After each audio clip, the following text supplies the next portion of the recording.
Hi, just want to share you my hair routine. This is to encourage growth in your hair and also strengthening your hair.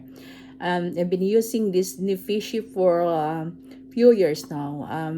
Yeah, as you experience menopausal, you have sometimes falling hair and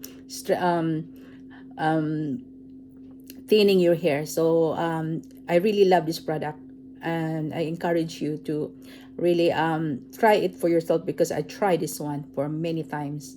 And you can see my hair. Before I can see it's a lot of gap here, but now it's a lot of small hair that growth. And I usually just massage it, put it in my hair, and massage it, and leave it massage for few times and just leave it for overnight, and I wash it tomorrow, and the smell is so nice. It's rosemary.